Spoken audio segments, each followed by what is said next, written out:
Welcome back, everybody. It's lovely to see you. Thank you for coming back and watching us again. We've got a really interesting video for you today.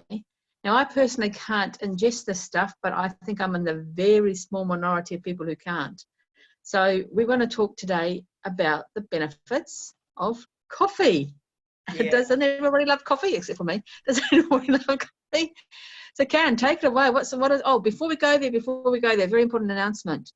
In order to make sure that this goes and that we go out there and we can help as many people as we possibly can, we had to get a little bit smart because YouTube and Facebook aren't supporting us people getting our videos out there. So can we please ask you to do a couple of things for us? First of all, please hit the subscribe button below this video.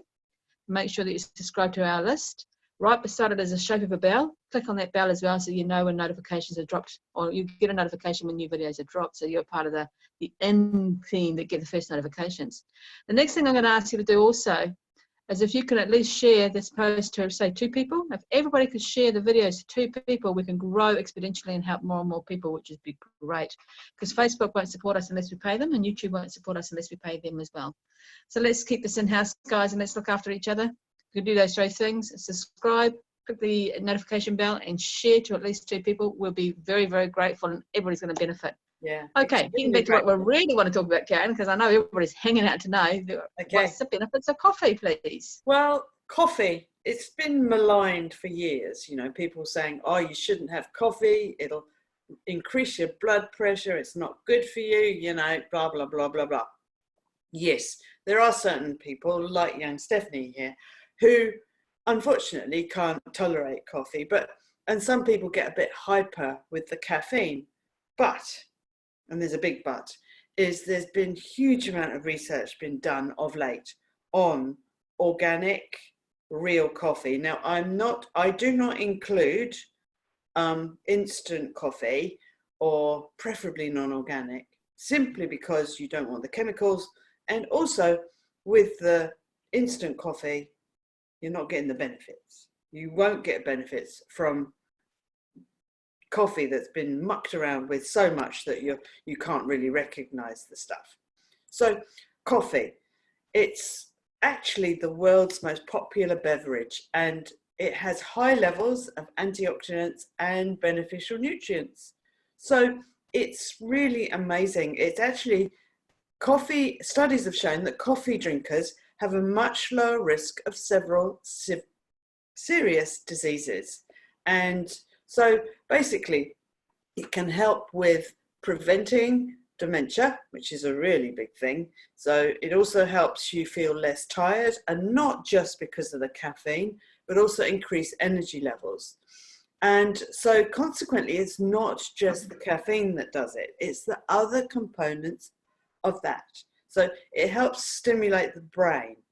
It's also a really, really wonderful remedy for asthma. Now, it's generally not people who are regular coffee drinkers. So if you have you feel an asthma attack coming on, get some coffee in you. It can actually help the airways open up so you can absorb the oxygen. So it's a really, really important thing. And so it's really, really wonderful. And they actually have studied, and they actually reckon that if you have 2 to 3 cups of coffee, your life expectancy can go up quite considerably. 4 coffees if you're a male, and depending on size, of course. It depends on our size and our weight and everything else. But it actually stimulates the brain. So if you're feeling a bit sluggish and everything and you have a cup of coffee, it's not just the caffeine that's helping you do that. So, you know, if you look at that, that's cool. It can also, in theory, help you burn fat. So, which is why a lot of caffeine gets used in supplementation for weight loss, but that's not really the most beneficial part of coffee. But it also can help stimulate your gallbladder. So if you have sluggish digestion or anything like that, it can really, really help. Can help improve physical performance. So if you're an athlete, or if you like to run, or if you like to do all of those things, it can actually help with your feeling good factor of exercise. However, there is a proviso, making sure that your mineral levels are right, like we've talked about in other videos. So it actually contains essential nutrients. So it contains vitamin B2, B5. It also has manganese and potassium, small amounts of magnesium, and also B3. So if you're getting a couple of cups of this lovely, wonderful smelling, aromatic, delicious as far as I'm concerned, beverage, you're getting all of those. All right, you're not getting huge quantities of it, but you know, it's actually helping. It can actually help reduce your risk of diabetes, type 2 that is, not type 1. Type 2 diabetes, because of it affects your insulin resistance and stuff like that. So it can actually help your body reduce secretion of insulin. So it's a really, really beneficial thing. So, and as I said before, it can really help with Alzheimer's and dementia protection. That is unlikely to help heal, but we don't know. There's not enough evidence to suggest that. Also may lower your risk of Parkinson's disease. So because of what it's doing to stimulate the neurons, and it actually is to do with the dopamine component of your brain, of your hormones. And so, and as I said, it not only helps with the gallbladder, it can help with the liver as well. So it's really good. Can actually help people who have potential to have cirrhosis of the liver. So again, there's sort of like not a lot of research been done on that, but it's actually, it's an interesting component.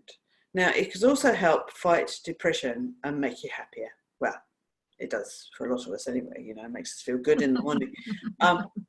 And also is supposed to help reduce risk of certain types of cancer, and particularly liver and colorectal cancer.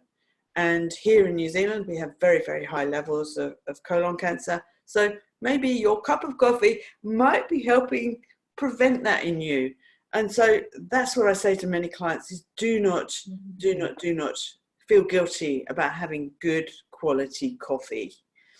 So preparation of coffee, we're talking about it has to be, ideally it needs to be like coffee beans, I'm assuming. Again, I don't drink coffee, so I could be saying the wrong words here, but coffee beans rather as opposed to instant coffee. Yeah. And organically grown. Yeah, preferably. I mean, you know, not many of us do the freshly ground stuff because, I mean, there's an art to grinding and roasting coffee, and good coffee, fresh good coffee ground is just as beneficial as grinding your own. Wow. Mainly because it'll taste so much better than if you try grinding your own, in my experience. So it's finding a coffee you really love, the taste. There's so many varieties. There's so many sort of dark roast and slightly lighter ones, and it's all according to taste. But isn't it exciting?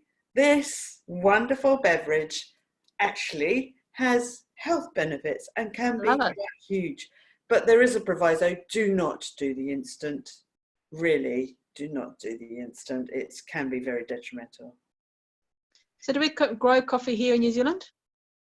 I believe there are a couple of people who actually, no, I don't think they grow it. They import it and they roast it and everything else, because I don't think we have the climate really. I mean, I might be wrong.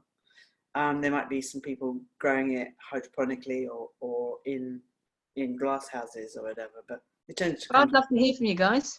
I'd love to hear from anyone. I'd love to hear from you growers. If there's any growers in New Zealand, I'd love to hear from you because we want to support New Zealand growing, of course. Absolutely. Or if you're importing from somewhere in the South Pacific, let us know, because this is actually blowing my mind. I wish I could drink coffee now. Yeah, because it would be hugely, it might help you in many ways, you know, like it, I know it does me, because I mean, you know, being in the health industry, I used to feel guilty about having coffee because I was told, you know, it's so bad for you, it's so bad for you. And then a few years ago, I think, what the hell, I'm just going to drink it because I really like it. And I really found that my body just worked a bit better with it. And, you know, not to be, my bowels work better for a start, and then other parts of me work better. So I could concentrate longer. I could just feel, I felt good. So when these studies came out a few years ago, I went, yay, I was right. Yeah. My intuition was good. So I no longer feel guilty, and I don't want my clients to feel guilty either. I mean, some people just can't tolerate it, like yourself, Stephanie, but there's, you know, they're few and far between, really. I was going to say very few and far between. Mm. Very few and far between. Fantastic, Karen. That is a wealth of information once again. So thank you very much for all that beautiful information. And it's blown my mind. It's really opened my mind to coffee. And there's so many benefits there, and it's so readily accessible. Oh, fantastic.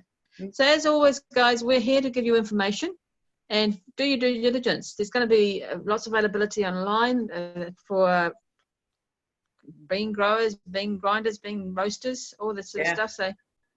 So we're looking at organic. Now, how long does a bean stay fresh for, Karen? Well, the fresher the better. And most of them have them in vacuum packs. But even so, when you source it, make sure it doesn't have months and months and months in the sell-by date. So if you find a source that you really like, ask them, how old is this when you pack it? And, you know, how long? Because I know a colleague of mine used to insist that she got it the day it was actually produced. And that's going to be extreme.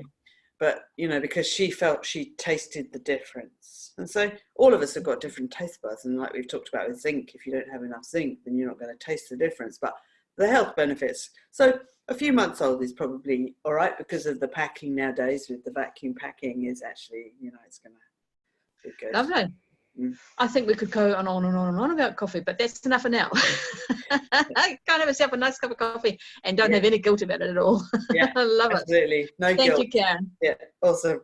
Once again, for all your beautiful information, really appreciate it. Guys, if you've got any questions, drop them down below. Please remember to subscribe, click that notification bell, and share this video out so that everybody can learn as much about coffee as we have done today.